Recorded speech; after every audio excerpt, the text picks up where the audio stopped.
Assalamualaikum warahmatullahi wabarakatuh. Pada kesempatan kali ini, kami akan mempresentasikan tugas pengantar teknologi bahan yang berjudul Batu Alam dalam bentuk video yang telah kami buat berkelompok.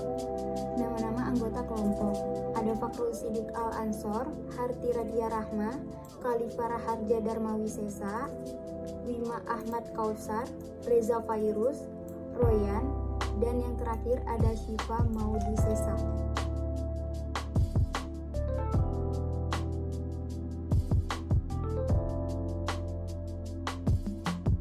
Definisi: batu alam adalah batuan yang berasal dari alam dan biasa dipakai sebagai bagian dari konstruksi bangunan.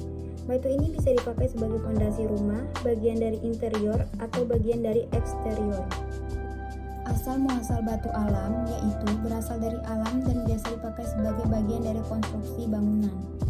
Sifat-sifat batu alam: yang pertama ada heterogen, yang di dalamnya jenis mineral pembentuk batuan yang berbeda, ukuran dan bentuk yang berbeda di dalam batuan, ukuran, bentuk, dan penyebaran void berbeda di dalam batuan.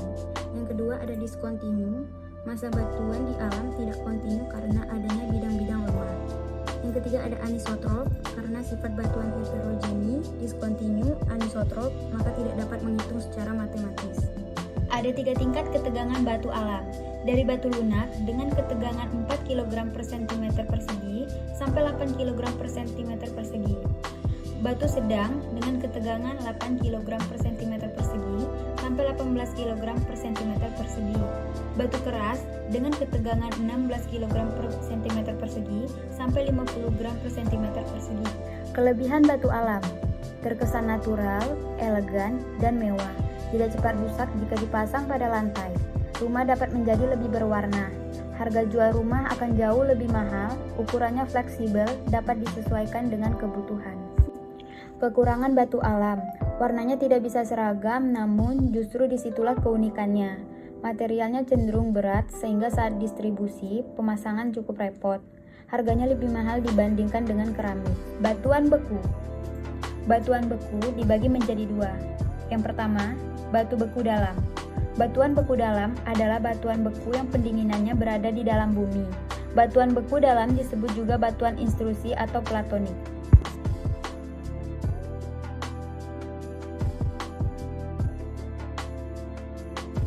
Yang kedua ada batu beku luar. Batuan beku luar adalah batuan yang pendinginannya berada di permukaan bumi. Batuan beku luar disebut sebagai batuan vulkanis.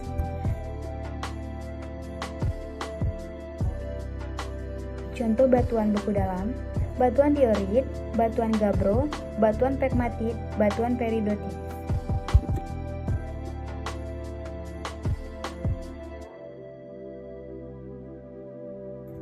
Contoh batuan luar: batu andesit, batu obsidian, batu absol, dan yang terakhir ada batu apung.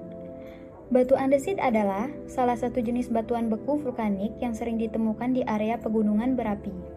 Proses pembentukan batu ini terjadi di permukaan tanah ketika lava vulkanik atau lahar panas mengalir kemudian terkena udara hingga berubah menjadi batu. Kegunaan batu ini digunakan sebagai material keperluan konstruksi, seperti pelapis dinding dan lantai bangunan, karena teksturnya yang sangat keras sehingga membuat bangunan tetap awet dan tidak mudah rusak.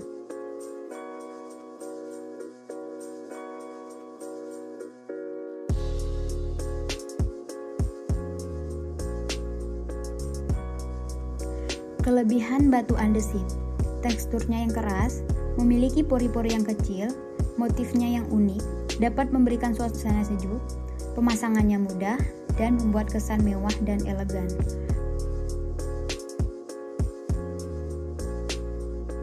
Kekurangan batu andesit: mudah menyerap air, cenderung berat, harga lebih mahal dibanding pelapis dinding lain.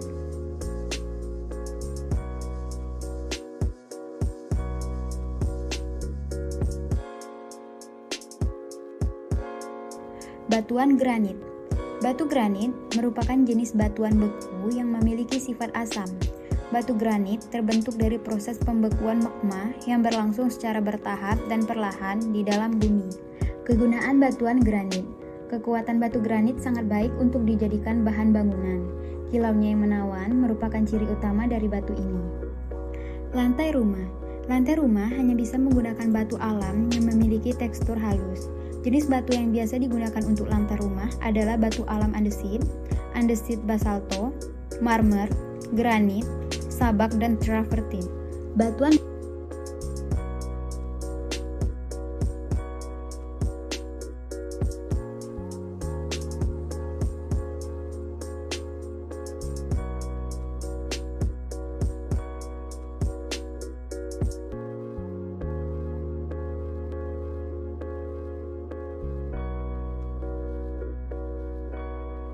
pasir.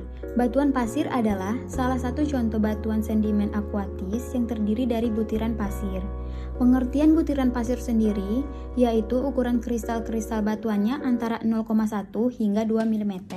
Komposisi batu pasir terdiri atas butiran mineral dan bahan organik yang telah mengalami proses pelapukan batuan akan terbawa oleh media pengangkut seperti air, angin, dan es kemudian mengendap pada suatu tempat. Tanah pasir. Pasir terbentuk karena adanya proses pelapukan fisik dan kimia pada batuan. Pelapukan batuan dasar yang menghasilkan pasir biasanya terjadi di bawah tanah. Tanah yang menutupi batuan dasar membuat lingkungan sekitar batuan menjadi lembab, yang kemudian mempercepat proses disintegrasi batuan. Batuan morena. Batu morena merupakan bagian dari batuan sedimen dengan klasifikasi menurut tenaga pengangkut glosial. Bentuknya adalah berupa endapan pasir, kerikil, atau bongkah-bongkah batuan yang diendapkan. Sebuah batuan sedimen yang diendapkan. Sebuah batuan sedimen yang terbentuk karena adanya peristiwa pencairan es atau gletser.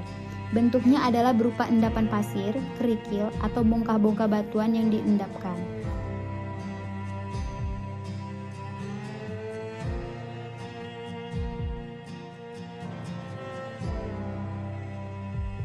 Batu robohan. Batuan robohan yaitu semacam batuan lapisan yang terdiri dari bermacam mineral kontak.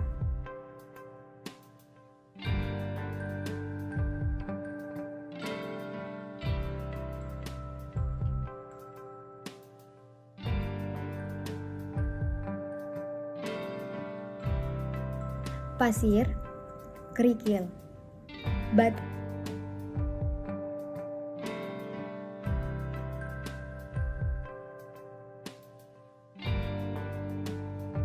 cadas, batu paras.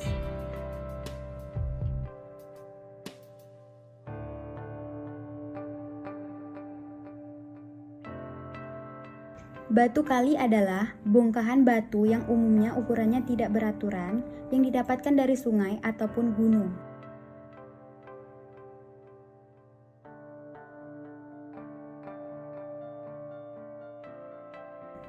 Batu kali. Kekurangan batu kali menimbulkan retakan, kurang bisa saling mencengkram, tidak cocok digunakan untuk mendukung bangunan bertingkat, hanya bisa diaplikasikan pada kondisi tanah di area pembangunan stabil, dan tingkat ketahanan tidak terlalu baik khususnya jika sering terendam air.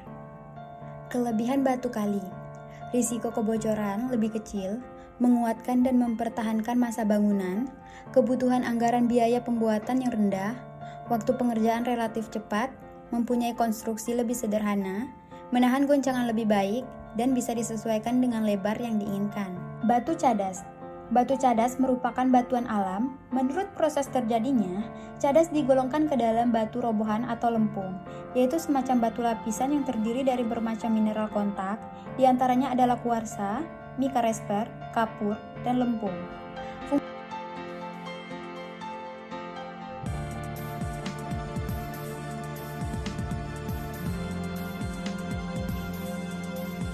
Fungsi batu cadas. Selain bisa untuk pondasi rumah dan bahan pembuatan jalan, kegunaan cadas adalah menjadi bahan utama untuk membersihkan air secara alami. Batu cadas yang terdapat di sepanjang aliran sungai sangat berguna untuk menjaga ekosistem di sungai tersebut, seperti binatang air dan tanaman.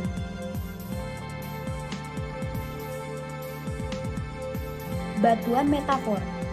Batuan metafor paling banyak dipakai dalam bidang konstruksi dan interior, karena batuan jenis ini memiliki karakter yang unik akibat penggabungan dari berbagai macam batuan.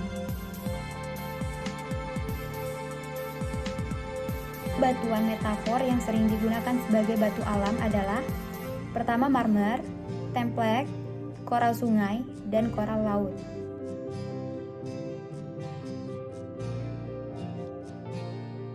Marmer adalah batuan kristalin kasar yang berasal dari batu kapur atau dolimit. Marmer yang murni merupakan putih dan terutama disusun oleh mineral kalsit. Marmer adalah batuan kristalin kasar yang berasal dari batu kapur atau dolimit. Marmer yang murni berwarna putih dan terutama disusun oleh mineral kalsit. Fungsi batu marmer dapat digunakan di rumah untuk perabotan. Komponen-komponen bangunan seperti lantai, meja, kamar mandi, jendela. Selain itu, marmer juga dapat digunakan untuk bahan baku pembuatan piala, patung, prasasti, papan nama, dan vandal. Kelebihan batu marmer: mempunyai banyak variasi, mudah dirawat dan tahan lama, dan dapat digunakan pada semua ruangan. Kekurangan batu marmer: harganya cukup mahal, permukaannya licin, dan pemasangannya cukup sulit. Kelebihan batu marmer: mempunyai banyak variasi, mudah dirawat dan tahan lama, dan dapat digunakan pada semua ruangan. Kekurangan batu marmer: harga cukup mahal, permukaannya licin, pemasangannya cukup sulit.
Thank you.